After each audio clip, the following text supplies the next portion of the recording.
Pillar 2 is bringing many changes and complexities in the world of multinationals, including a closer look on the environmental, social and governance agenda. And I'm delighted to have here with me Sarah and Lou to discuss how ESG and Pillar 2 are intertwined. Sarah, if I can start with you, what are you seeing in practice in terms of these two worlds colliding?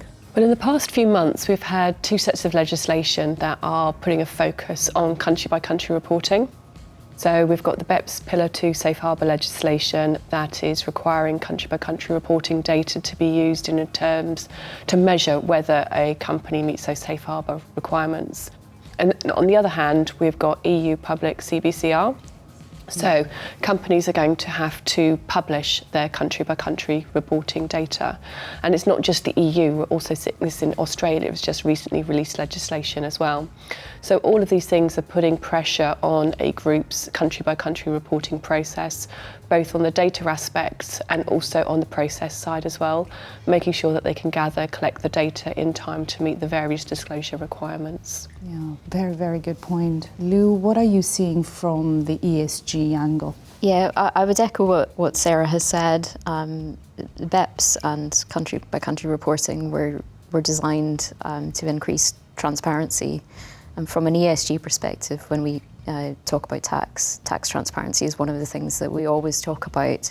And it's this idea of building trust that's really important, and building trust around a business's contribution in terms of the tax that it pays, but also building trust in terms of its behaviours and its approach to tax. So the two are very much linked. One of the things I'm seeing at the moment from a tax transparency perspective is that country-by-country reporting is driving that sort of broader focus on transparency, and our clients are thinking broadly about what their tax transparency reporting should look like in the future. Yeah, trust is so important in the world of tax, and you both mentioned the words data and information, which are crucial in building that trust. Sarah, can I come to you? What are you seeing companies doing to prepare around the data and what they have to report? Okay. I think it's probably worth taking a step back and thinking about the origins of the OECD country-by-country reporting. It was information that was provided to a tax authority in order to help them risk assess and determine whether they needed to ask questions about a group's tax affairs in that country. It wasn't intended to be onerous. It wasn't intended to take groups lots of time to prepare.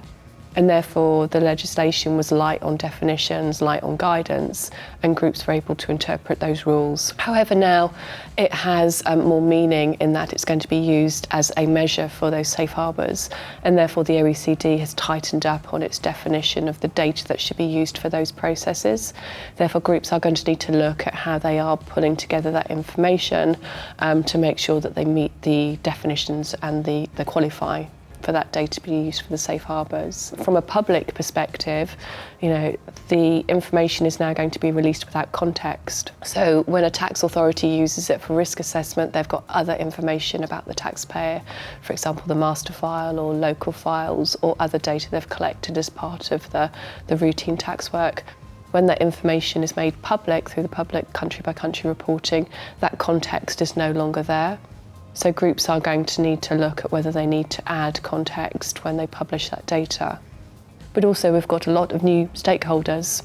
So from a public country-by-country reporting perspective, there's a need to involve the external auditors, but also internally there are going to be extra stakeholders, such as do we need to keep investor relations informed, and then we've got our external stakeholders who's going to be looking at that information, what conclusions are they going to be drawn, and how do we manage that process. Yeah, and from an ESG perspective, I would echo some of your comments, particularly around that point around context, because we're certainly seeing people sort of stepping back and looking at what additional context they may need to provide in a public country-by-country reporting world, and thinking about the range of stakeholders who will sort of have access to that data and what they might need to understand it. So certainly seeing that as well. Lots to think about: data management, internal and external stakeholder management. I'm coming to my last question.